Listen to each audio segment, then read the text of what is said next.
आप सभी मित्रों को एक बार हम पुनः धन्यवाद देते हैं इस वीडियो में। और हम चाहेंगे कि आप यदि इलेक्ट्रिकल संबंधित जानकारी चाहते हैं और किसी यंत्र की जानकारी चाहते हैं जो आपको स्क्रीन पर मिल रही है देखने को, और इसके संबंध में यदि आप विस्तृत जानकारी चाहते हैं तो इस वीडियो में अंत तक बने रहें।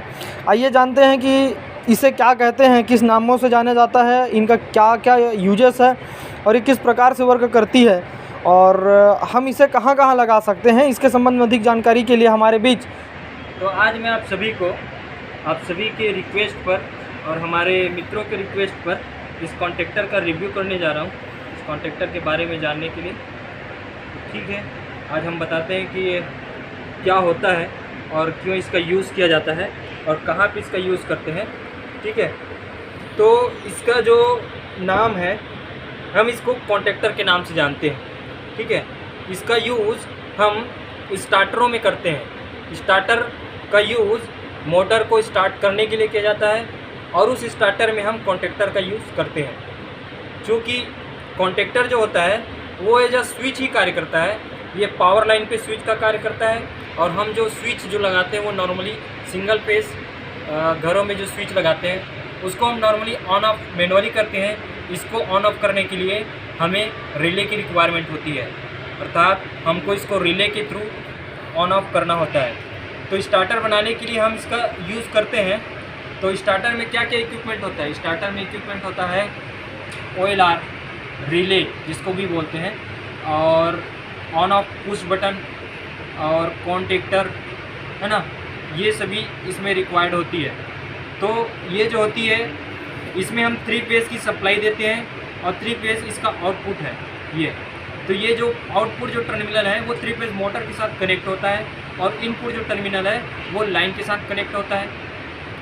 जैसे हम इसको पुश बटन को प्रेस करते हैं वैसे ही इसको जो सप्लाई मिल जाती है और सप्लाई मिलने के बाद ये एक्टिवेट हो जाता है, ये वर्क करने लगती है। जैसे ही वर्क करने लगती है ये जो प्लंजर जो दिख रहा है बीच में, ये प्लंजर को अट्रैक्ट कर लेती है अंदर की ओर। जैसे ये अंदर की ओर खींची चली जाती है, इसमें जो इनपुट सप्लाई है, इनकमिंग जो सप्लाई 3 फेज़ की हो रही है, ये आउट गोइंग होने लग जाती है और मोटर को चली जाती है। तो यहाँ पे हम इसको सिंगल फेज सप्लाई देने के लिए हम यहाँ पे ये A1 टर्मिनल है, ये A2 टर्मिनल है, ये दोनों टर्मिनल पे हम इसका सिंगल फेज सप्लाई देते हैं। सिंगल फेज सप्लाई, अब ये जो सिंगल फेज सप्लाई है वो 110 वोल्ट की सप्लाई इसको देते हैं। सर यहाँ पे मेरा एक क्वेश्चन रहेगा जी। समानतः हम जानते हैं कि जैसे घरों में हम सिंगल फेस का यूज़ करते हैं, एक फेस एक न्यूट्रल रहता है, और उसमें जब हम मल्टीमीटर की सहायता से जब करंट मापते हैं तो उसमें 230 से 250 के मध्य का करंट बताता है। अब आप यहाँ पर कह रहे हैं कि इसमें 110 का ही हमें करंट देना रहता है। अब यह कैसे संभव हो पाएगा सिंगल फेस में कि हम इसमें 110 का ही करंट दें? क्या इसके लिए कुछ यंत्र अलग से लगाए जाते हैं या फिर आप अपनी जानकारी से बताएं कि किस प्रकार से हम इसे 110 का ही करंट दे सकते हैं? इसमें 230, 240, 250 वोल्ट का करंट क्यों नहीं दे सकते? जी, तो सबसे पहली बात कि हम इसमें 230 की करंट या 230 की वोल्टेज क्यों नहीं देते, 230 वोल्ट इसमें क्यों नहीं दे सकते? तो इसकी जो कॉइल है ना, इसकी जो कॉइल है वो सिर्फ 110 वोल्ट के लिए बनी हुई है, जिसके कारण हम इसको 110 वोल्ट ही देंगे। अगर हम इसमें 230 वोल्ट दे देते हैं जो कि इसकी क्षमता से बाहर का है, और जिस किसी चीज़ को उसकी क्षमता से बाहर का अगर दे दिया जाए तो वो जो है बियर नहीं कर पाएगा, यानी कि वो हो सकता है बस्ट हो जाए, फट जाए, कुछ भी हो सकता है। तो हम इसको इसकी क्षमता के अंदर ही इसको वोल्टेज देंगे। 110 वोल्ट इसकी क्षमता के लिए तो 110 वोल्ट ही इसको देंगे, और 230 वोल्ट इसके क्षमता से बाहर है तो 230 वोल्ट नहीं दे सकते। सर यह कैसे संभव हो पाएगा? मैं फिर से वही क्वेश्चन पूछना चाहूँगा, ये कैसे संभव हो पाएगा कि हम इसमें 110 वोल्ट का ही करंट दें?